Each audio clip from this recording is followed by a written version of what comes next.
حضرات، آج کا میرا عنوان ہے کہ ہم اپنی زندگی میں کچھ ایسے عمل کرتے چلیں کہ جو عمل صرف اور صرف اللہ کی رضا اور خوشنودی حاصل کرنے کے لیے کیا گیا ہو، اور اس عمل پر ہمیں یقین ہو کہ یہ میں نے جو کام کیا تھا اس میں سوائے اللہ کی رضا کے دوسرا کوئی بھی سبب نہیں تھا، جس میں کوئی دکھاوا نہ تھا، جس میں کوئی ریا نہ تھی، جس میں کوئی بھی کسی طرح کا کوئی ایسا عمل نہیں تھا، وہ صرف اللہ کی رضا اور خوشنودی کے لیے میں نے یہ کام کیا تھا۔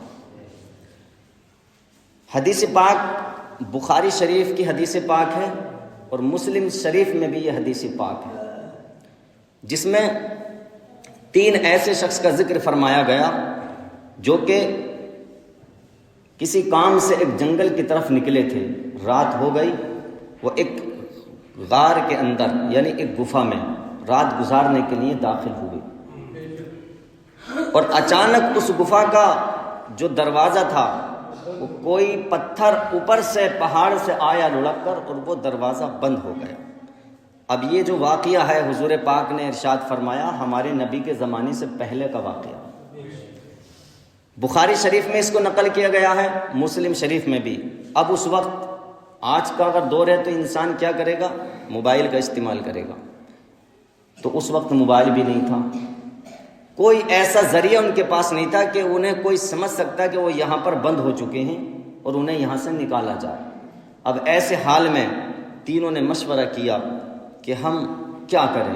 مشورہ یہ کیا کہ ایسا کرو، اللہ کی بارگاہ میں دعا کرو، اور اللہ کی بارگاہ میں دعا کرو اپنے اس عمل سے، اپنے اس کام سے جو کام ہم نے صرف اور صرف اللہ کی رضا کے لیے کیا، صرف اور صرف اللہ کی رضا کے لیے ہم نے وہ کام کیا۔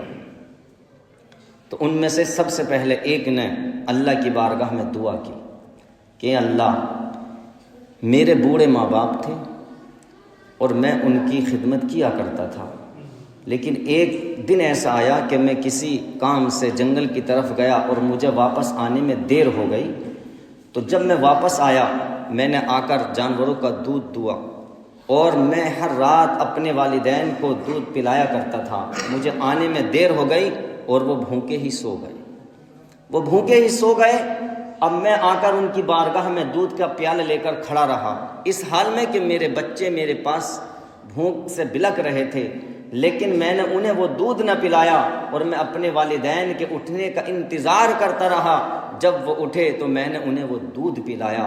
اے مولا، اگر میں نے وہ کام صرف تیری رضا کے لیے کیا تھا تو مولا اس کام کے صدقے میں آج ہمیں اس غفا سے، اس غار سے باہر نکال دے۔ اس نے یہ دعا کی تو تھوڑا سا وہ جو پتھر تھا وہ سرک گیا، لیکن ابھی باہر نہیں آ سکتے تھے۔ اس کے بعد دوسرے شخص نے اپنے ایک کام کا صدقہ دے کر اللہ کی بارگاہ میں دعا کی۔ اس نے کہا مولا، میری ایک کزن، ایک چچا زاد بہن تھی جو مجھے بے حد پیاری تھی، جس سے میں بے حد محبت کرتا تھا، لیکن وہ میری محبت کو قبول نہیں کرتی تھی۔ ایک مرتبہ ایسا ہوا کہ اس کو تنگی نے گھیر لیا، فقیری نے گھیر لیا، غریبی نے گھیر لیا، مجبور بے سہارا ہو کر میرے پاس آئی اور مجھ سے اس نے کچھ درہم و دینار طلب کیے۔ تو میں نے اس سے کہا میں تجھے دینار و درہم دے دوں گا، لیکن میری ایک شرط ہے کہ پہلے تو میری محبت کو قبول کر اور مجھے تو اپنے آپ پر قابو دے اور اپنے آپ کو میرے اختیار میں دے، جتنی چاہے تو مجھ سے پھر دولت لے لے۔ تو اس نے پہلے منع کیا، لیکن دوسرا اس کے پاس کوئی راستہ نہیں تھا، تو اس نے اس کی اس بات کو قبول کیا اور راضی ہو گئی۔ اور جب وہ اس پر قابو پانے والا تھا تو اس بہن نے کہا کہ تو اللہ سے ڈر، اللہ کا خوف کر اور دوسرے کا حق نہ توڑ۔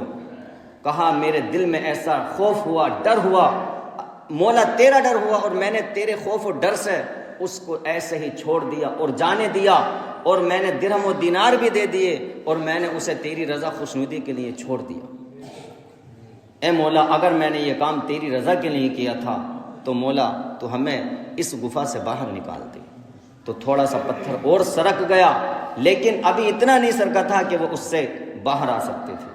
اس کے بعد تیسرا جو شخص تھا اس نے بھی اپنے ایک کام کا ذکر کیا اور کہا مولا میں نے اپنی جو ہے کھیتی باڑی کے لیے کچھ مزدور رکھے تھے اور ہر ایک کی مزدوری میں نے دے دی تھی، لیکن ان میں سے ایک مزدور تھا جو اپنی مزدوری لے کر نہیں گیا تھا، اور جو اس کی مزدوری تھی اس مزدوری کو میں نے ایک کاروبار میں لگا دیا، اور وہ کاروبار بڑھتا چلا گیا، اتنا بڑا بڑھتا چلا گیا۔ کئی سالوں کے بعد وہ واپس آیا اور آنے کے بعد کہا کہ میری اجرت دے دے۔ تو میں نے کہا یہ بھیڑ بکریاں اونٹ یہ سب تیری اجرت ہے۔ کہا مجھ سے مذاق مت کر، میں اپنی مزدوری لینا آیا ہوں۔ کہا کہ یہ سب تیری ہی مزدوری کا صلہ ہے، جو تیری اجرت تھی وہ میں نے اس کام میں لگائی تھی، اور آج وہ بڑھتے بڑھتے یہاں تک پہنچ گئی ہے، یہ تمام تو لے جا۔ کہا مولا میں نے وہ تمام بھیڑ بکریاں اونٹ جو تھے سب میں نے اس شخص کو دے دیے۔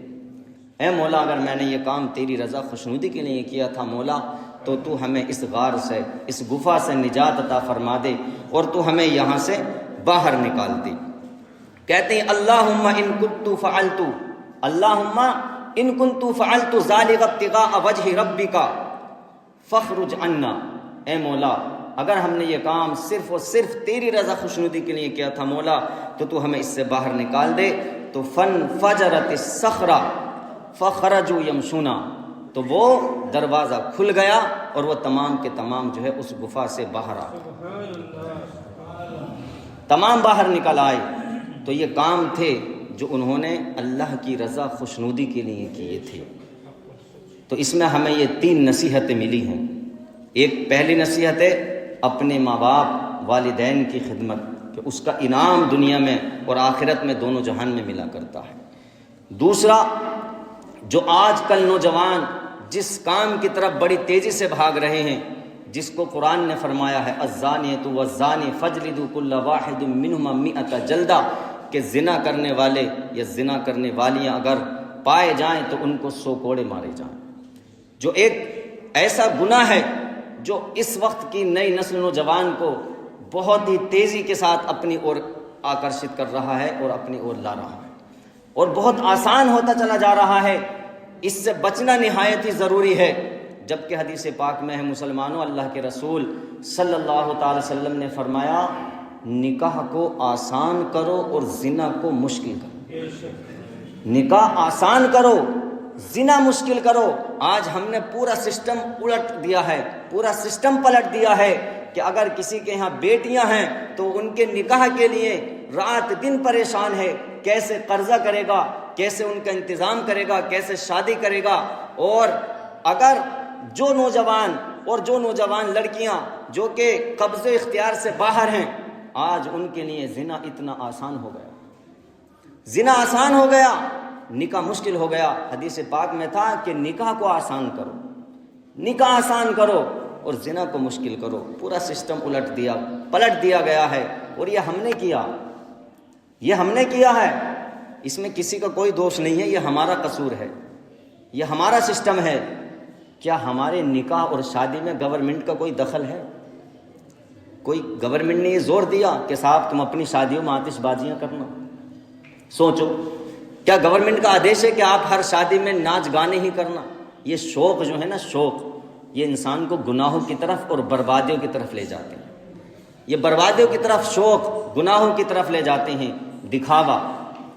لوگ سمجھتے ہیں جب تک کہ آتش بازی نہیں ہو شادی کا پتہ نہیں چلتا، جب تک ڈی جے نہیں بجے ڈانس نہیں ہو جب تک شادی کا پتہ نہیں چلتا۔